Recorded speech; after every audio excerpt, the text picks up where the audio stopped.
आइए इस भाग में हम, ये तीसरा भाग है कक्षा 7 हिंदी व्याकरण पाठ 2। इस भाग में पहले इस भाग का हम वाचन करेंगे, तत्पश्चात इसकी व्याख्या प्रस्तुत करेंगे। इसी भाग में आपको अभ्यास कार्य भी मिलेगा। तो वाचन प्रारंभ करते हैं। रा का संयोग। रा व्यंजन को अन्य व्यंजनों के साथ मिलाते हुए निम्नलिखित नियमों का पालन किया जाता है। पहला है, जब रा के साथ कोई स्वर नहीं होता तो वह अगले वर्ण के ऊपर लिखा जाता है। ऐसी स्थिति में इसका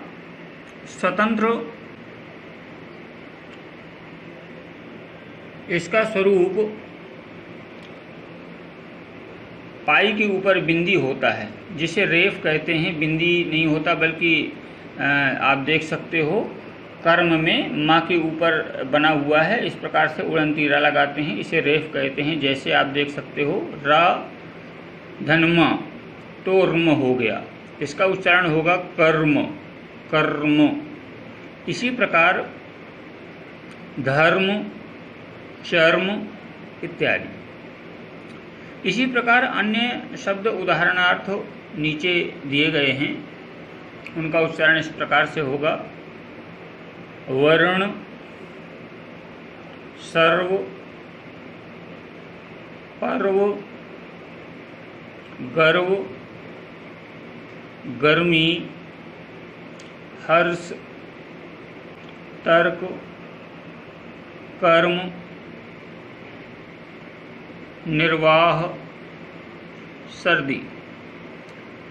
दूसरा है, यदि आधे व्यंजन के बाद पूरा र जुड़ता है तो इसे निम्न प्रकार मिलाया जाता है। पाई वाले व्यंजन के साथ इसका रूप इस रूप में होता है। जिसमें खड़ी पाई होती है उसमें यदि रा जोड़ना होता है तो इस प्रकार से, जैसे प्रकाश, तो प्रा में रा जोड़ते हैं। वज्र, देखिए जा खड़ी पाई वाला है, इसलिए इसमें इस प्रकार से प्रकाश की तरह रा जोड़ा गया है। वास्तव में ये जिस व्यंजन के साथ लगता है वह आधा होता है, परंतु मिलकर ऐसा प्रतीत होता है जैसे यह व्यंजन पूरा है और रा आधा है। जैसे आप देख सकते हो का में रा जोड़ा गया है तो का आधा महसूस होता है, लेकिन क्र रा पूरा होता है, लेकिन यहाँ पर रा आधा महसूस हो रहा है। क्र ग्र प्र, ये सब खड़ी पाई वाले वर्ण हैं। खड़ी पाई में रा जोड़ने की पद्धति है, ये तरीका है। भ्र क्रम चक्र क्रय। गा में जोड़ा गया रा तो देखिए ग्रह समग्र ग्रीवा। पा में जोड़ा गया रा तो देखिए प्रण प्रवीण प्रत्येक। इसी प्रकार से भा में रा जोड़ा गया तो भ्रम भ्राता शुभ्र। तो इस प्रकार से खड़ी पाई वाले वर्णों में रा को जोड़ने का तरीका आपको बताया गया। अब आते हैं, तीसरा है ट और ड के साथ यदि रा को जोड़ना है तो इस रूप में ट और रा के नीचे, जैसे राष्ट्र में देख रहे हैं ट्रा के नीचे लगा हुआ है, में वर्ण के नीचे लिखा जाता है, जैसे ट्रक ड्रम आदि। इसको और स्पष्ट रूप में देखना है, जैसे हमें मान लीजिए लिखना है ट्रक, तो आप देख सकते हो ये आपका टा बनाया गया। इसके नीचे आप ऐसे कर देते हो तो ये बिना पाई वाले में ट्रा हो गया। इसी प्रकार से बहुत सारे दिए हुए हैं, यहाँ आप देख सकते हो ट्राम राष्ट्र ट्रेन ड्रम ड्रेस ड्रामा। इसी प्रकार से चौथा है, हा में रा मिलने पर इसका रूप पाई वाले वर्णों की भांति हो जाता है। जैसे पाई में रा जोड़ते हैं उसी प्रकार से हो जाता है। जैसे आप देख सकते हो ह्रस्व या ह्रास, तो ह्रस्व लिखते समय आप देख सकते हो हा, ये हा लिखा गया, और हा में ये जो आपका ये है यहाँ पर ऐसे कर देते हैं प्रा के तरीके, तो ये आपका हरा हो जाता है। इस प्रकार से हरा, हा में इस प्रकार से रा जोड़ा जाता है। इसी प्रकार से पांचवा नियम है सा और ता। सा और ता में यदि रा को जोड़ना होता है तो भी खड़ी पाई के तरीके ही सा के नीचे रा लगा दिया जाता है, और ता के नीचे भी। तो ता को लिखने के दो तरीके हैं। कुछ लोग त्रा इस प्रकार से लिखते हैं, आप देख सकते हो ये त्रा है, और एक दूसरा तरीका होता है ऐसे लिखते हैं, और यूं करके कुछ लोग ऐसे कर देते हैं। ये दोनों तरीके मान्य हैं त्रा और त्रा लिखने के। इसी प्रकार से छठवां नियम है सा में रा जोड़ते हैं। तो सा में रा जोड़ते समय आप सा का रूप बदल जाता है, और इस प्रकार से स्रा, श्री वाला स्रा लिखते हैं, श्रम, श्रेष्ठ, श्रीमती इत्यादि। थोड़े परिवर्तन को स्वीकार कर रूप बदलने वाले थोड़ा सा परिवर्तन होता है, जैसे का और ता, तो इस प्रकार से वक्ता लिखा जाता है, वक्ता, शक्ति। तो शक्ति लिखने का ये भी एक तरीका है, और ये दोनों शक्ति लिखे हुए हैं, आप देख सकते हो। ऐसे शक्ति लिखा जा सकता है, का और ता का योग है। इसी प्रकार से ईश्वर, तो ईश्वर में स्व लिखने का तरीका भी दोनों रूप प्रचलित हैं। इस प्रकार भी स्व लिखा जाता है, और दूसरे प्रकार से भी आधा सा बना करके व बना करके भी रा लिखा जाता है। इसके बाद यहाँ हम देख सकते हैं स्वर रहित ता और स्वर सहित ता को जब जोड़ते हैं तो इस प्रकार से दोनों ता को लिखते हैं। तो दोनों प्रकार प्रचलित हैं। पत्ता का पहला प्रकार आप देख सकते हो, पत्ता का दूसरा प्रकार भी देख सकते हो। इसी प्रकार से आप यहाँ देखिए द और वा, द और या, तो कई जगह आपको विद्या, पहला वाला विद्या लिखा मिलेगा, और कई जगह आपको दूसरा वाला भी दया मिलेगा, जिसमें दा के नीचे हलंत लगाई गई है। तो इस प्रकार से इसका वाचन समाप्त हुआ। अब आते हैं इसकी व्याख्या में। जैसा कि पिछली कक्षा में भी आपको वर्ण विचार से संबंधित बताया गया था, तो उसी को क्लास 7th में भी रिपीट किया जा रहा है कि रा का संयोग किस प्रकार से होता है। तो पहला जब हम रा का संयोग देखते हैं तो रा के साथ जब कोई स्वर नहीं होता, अर्थात रा आधा होता है, देख सकते हैं रा के नीचे हलंत है, तो यह अगले वर्ण में ऊपर जब भी अगले वर्ण से जोड़ा जाता है तो हमेशा उड़ंती रा के रूप में लिख दिया जाता है, आप देख सकते हो। लेकिन शर्त क्या है? शर्त ये है कि रा जब पूरा ना हो, अर्थात वो उसके उच्चारण करते समय आधा रा महसूस हो रहा हो, तो उसको अगले वर्ण में वर्ण के साथ जोड़ते समय उड़ंती रा के रूप में लिखते हैं। जैसे आप देख सकते हो कर्म, कर्म, तो रा पूरा नहीं आ रहा है, इसलिए ये जो इस रा के बाद जो वर्ण आ रहा है उसमें माँ के ऊपर उड़ंती रा लगा देते हैं। तो इस प्रकार से रा का संयोग होता है। इसके अलावा बहुत सारे उदाहरण आपके इसमें दिए हुए हैं, आप देख सकते हो। फिर आते हैं नंबर 2 में। तो इसमें रा का क्या है कि जो भी आपके जैसे खड़ी पाई वाले जितने भी वर्ण हैं उनमें खड़ी पाई है, तो रा को जब भी जोड़ते हैं तो इस रूप में जोड़ देते हैं, आप देख सकते हो। ग्रह, ग्रह खड़ी पाई में रा लगा दिया गया, प्रण खड़ी पाई में लगा दिया गया, भ्रम लगा दिया गया। तो इस प्रकार से इस रा को इस रूप में जोड़ते हैं।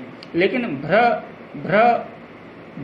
तो पहले भा निकलता है फिर रा निकलता है, लेकिन ना तो भा पूरा होता है न रा पूरा होता है। तो दोनों का जब संयोग होता है तो इस प्रकार से भ्रा को लिखा जाता है।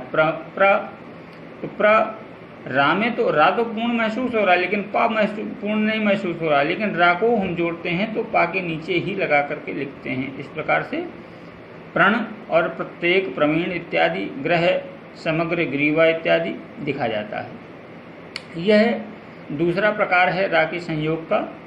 अब हम तीसरे प्रकार पर आते हैं। तो तीसरा प्रकार है कि जैसे कुछ वर्ण हैं जो जिनमें खड़ी पाई नहीं है, जैसे ट और ड, तो इनमें अगर खड़ी पाई नहीं है तो इनको रा के साथ जोड़ने में ये आप देख सकते हो ट्राम, राष्ट्र, ट्रेन, और ये बताया भी गया था टा के नीचे इस प्रकार से ये आपका बना हुआ है, टा के नीचे इस प्रकार से लगा देते हैं, डा के नीचे भी इस प्रकार से लगाते हैं, तो ये आपका टा से या डा से रा का संयोग कहलाता है। इसी प्रकार से राष्ट्र में आप देख सकते हैं राष्ट्र, तो ये इस प्रकार से ये चूँकि खड़ी पाई वाले नहीं है, राष्ट्र, ट्रेन इत्यादि। इसी प्रकार से डा में संयोग देखेंगे डा धन रा, तो देखिए ये डा के नीचे ये ऐसे लगा हुआ है, इसी प्रकार से ड्रेस यहाँ लगा हुआ है, ड्रामा ये लगा हुआ है, तो ये डा से रा का संयोग है। फिर आते हैं चौथे में हा में रा का मिलाने पर, तो हा में जब रा का मिलाते हैं तो जैसे पाई वाले में ऐसे लगा देते हैं, यहाँ आप देख सकते थे पाई वाले में समग्र ये लगा हुआ है, प्रवीण में इसी प्रकार से हा में लगाने के लिए ये आप देख सकते हैं ये ऐसे लगा हुआ है, तो इस प्रकार से हा का संयोग रा के साथ होता है। फिर आते हैं सा के साथ, तो सा के साथ ये सा में भी खड़ी पाई ये बनी हुई है, तो खड़ी पाई में ही हम रा ऐसे कर देते हैं, तो ये सा के साथ रा का संयोग हो जाता है।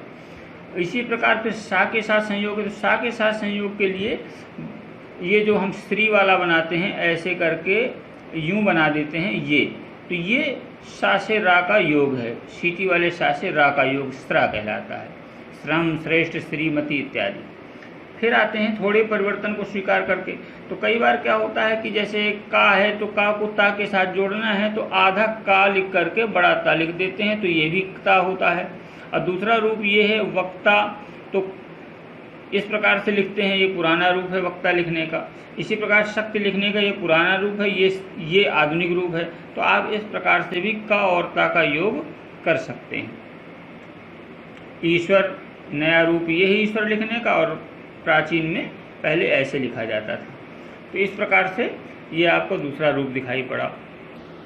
इसी प्रकार से एक ही वर्ण को जैसे आप देख सकते हो ता, तो स्वर रहित ता को स्वर सहित ता से मिलाया गया है, तो इस प्रकार से आधा ता और पूरा ता ऐसे भी लिख देते हैं, कुछ लोग ऐसे भी लिखते हैं। इसी प्रकार से यहाँ देख सकते हैं दया लिखने का तरीका, तो पहले विद्यालय लिखते समय इस प्रकार का दया लिखा जाता था विद्या लिखते समय, लेकिन अब दा के नीचे हलंत लगा करके ताकि किसी भी प्रकार का भ्रम न रहे, क्योंकि दया लिखते समय कई बार इसको बच्चे धा भी पढ़ सकते हैं या घा पढ़ सकते हैं, तो इसमें असुविधा हो सकती है, तो ये शुद्ध रूप है आपका दया लिखने का।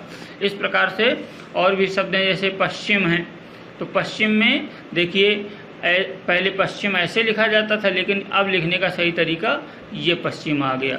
इसी प्रकार से यहाँ श्रृगाल, सा के नीचे री लगाया गया है, रा का योग हुआ है सा से, तो ये श्रृगाल हो गया। इस प्रकार से इसकी व्याख्या संपूर्ण हुई। अब आते हैं इसके अभ्यास कार्य को देखते हैं। आइए पाठ 2 के अभ्यास कार्य में, तो पहला प्रश्न है अभ्यास कार्य में उपयुक्त शब्द चुनकर रिक्त स्थान भरिए। शब्द दिए हुए हैं अनुनासिक, अयोगवाय, अनुस्वार, विसर्ग, आगत और द्वित्व। व्याख्या के दौरान आपने ध्यान से सब समझा था। चलिए, पहला रिक्त स्थान है शब्द पर दर्शाए गए डैश को डैश कहते हैं। तो देखो जो आपकी शिरोरेखा है, शिरोरेखा के ऊपर अगर बिंदी रखी हुई है तो उसे अनुस्वार कहते हैं, तो यहाँ क्या भर देंगे, अनुस्वार कहेंगे। इसका उच्चारण केवल आपका नाक से होता है। दूसरा है अन्य भाषाओं के वर्णों को डैश ध्वनियाँ कहते हैं। तो बताया गया था कि अन्य भाषाएं जैसे अंग्रेजी है, अरबी है, फारसी है, तो ये अन्य भाषाएं हैं, तो इनसे जो वर्ण विशेष रूप से प्रयोग किए जाते हैं उन्हें आगत ध्वनियाँ कहते हैं। फिर आपका तीसरा है समान वर्ण एक साथ जुड़ने पर, जैसे अभी ऊपर आपने देखा ता और ता, ये समान वर्ण हैं और दोनों को एक साथ जोड़ा गया तो आपका कुत्ता, भत्ता, इस प्रकार से जब लिखते हैं तो एक ही वर्ण 2 बार लिखते हैं, तो इस प्रकार के व्यंजन को द्वित्व व्यंजन कहते हैं। फिर आते हैं अयोगवाह के 3 रूप हैं। अनुस्वार, तो बताया गया कि 3 रूप हैं अयोगवाह के, पहला है अनुस्वार, दूसरा है अनुनासिक और तीसरा है विसर्ग। तो यहाँ पर अनुनासिक और विसर्ग भरा जाएगा। 5वां है जो वर्ण ना तो स्वरों के मेल से बनते हैं और ना ही व्यंजनों से मिलते हैं उन्हें कहते हैं। तो ऐसे वर्ण जिन्हें जो न स्वर के योग से बनते हैं और न व्यंजन के योग से बनते हैं उनको अयोगवाह कहते हैं। क्या कहते हैं? अयोगवाह कहते हैं। अयोगवाय में अनुस्वार, अनुनासिक और विसर्ग आते हैं। तो यहाँ क्या भरा जाएगा? अयोगवाह। यहाँ भर दीजिए आप